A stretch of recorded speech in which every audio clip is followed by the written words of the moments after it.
हमारे लाइफ के जर्नी में डर एक ऐसी खतरनाक फीलिंग है जो कहीं ना कहीं हमें पूरी तरह से बर्बाद सा कर देता है। चाहे वो कॉन्फिडेंस को तोड़ना हो, चाहे हमारे माइंड पर हावी होकर हमें हारा हुआ महसूस कराना हो। पर रियलिटी तो कुछ और ही होती है। डर जिसे हम अपने लाइफ में रियल मान चुके होते हैं, असल में वो तो सिर्फ एक माइंड का इल्यूजन होता है जो कहीं ना कहीं हमारे माइंड पे टारगेट करता है ताकि हम अपने लाइफ में पूरी तरह से टूट सा जाए। अगर आप भी इसी कैटेगरी में आते हो जहां पर आप अपने डर के वजह से कुछ नहीं कर पा रहे हो, तो मेरी बातों को गौर से सुनना, क्योंकि इसे सुनने के बाद डर की कोई औकात ही नहीं रहेगी कि वो आपको हरा सके। इसलिए सबसे पहले ये बातें समझनी जरूरी है कि हम अपने लाइफ में डरते क्यों हैं, और इसका सबसे पहला बड़ा कारण है कि हम अपने लाइफ में कंसिस्टेंट नहीं रह पाते।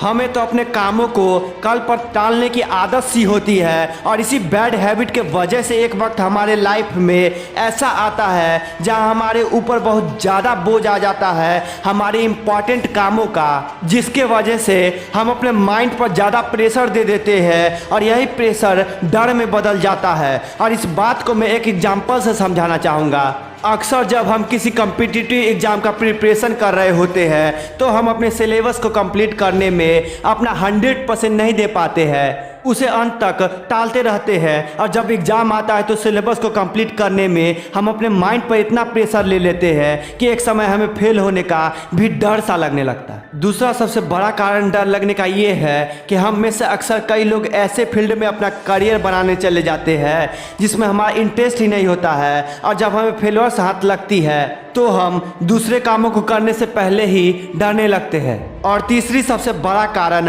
हमारे हालात।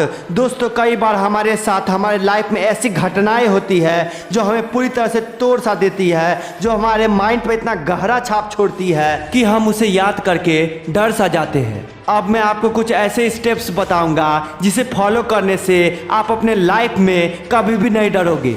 Step number 1, ask yourself why I am afraid. अगर आपको किसी भी वर्क को करने में डर लग रहा है तो सबसे पहले खुद से पूछो, अपने अंदर झांक कर देखो, आखिर क्यों मैं डर रहा हूँ। डर की असली गहराई को पहचानो, क्योंकि अगर आप एक बार अपने डर की गहराई को पहचान गए तो आप उस पर वर्क करना शुरू कर दोगे, और इस तरह से डर पर विजय पाने में आपको देर नहीं लगेगी। Step number 2, always do those kind of work again and again which creates a fearful situation in your mind.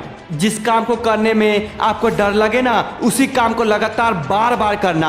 हाँ, मैं मानता हूँ कि इस लड़ाई में आपका माइंड आपको रोकेगा, पर जान लेना दोस्त, जीतता वही है जो लड़ने का जुनून रखता है। और इस बात को मैं एक एग्जाम्पल से समझाना चाहूँगा। अगर मान लो कि आपको डर स्विमिंग, तैरने से लगता है तो आप सबसे पहले इसमें महारत ही हासिल करो। फिर भी आपको डर लगे तो लगातार पानी में उतरकर तैरने की कोशिश करो। एक बार घबराहट होगी, 2 बार घबराहट होगी, लेकिन रुकना मत, क्योंकि एक दिन ऐसा जरूर आएगा जब आप अपने डर पर फतह कर जीत जाओगे। Step number 3, do regular workout, yoga and meditation.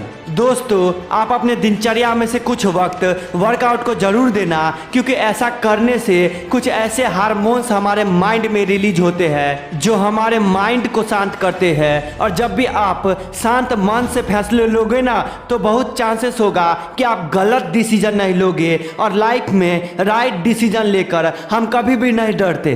पर मेरा मानना है कि कभी कभी लाइफ में कुछ ऐसे दौर आते हैं, कुछ ऐसे स्ट्रगल्स आते हैं जो हमें तोड़ सा देती है, और उस वक्त हमें कुछ पता नहीं होता है कि आखिर मैं करूँ तो करूँ क्या। मगर ऐसे हालातों में घबराना मत दोस्त, क्योंकि समय बलवान होता है। आज अगर आपका बुरा वक्त चल रहा है ना, तो कल अच्छा वक्त जरूर आएगा। बस आप लगातार मेहनत करना मत छोड़ना। और दोस्त, वीडियो अच्छी लगी तो वीडियो को लाइक कर उन लोगों में जरूर शेयर करना जो अपने दम पर खुद की किस्मत लिखने का हिम्मत रखते हैं।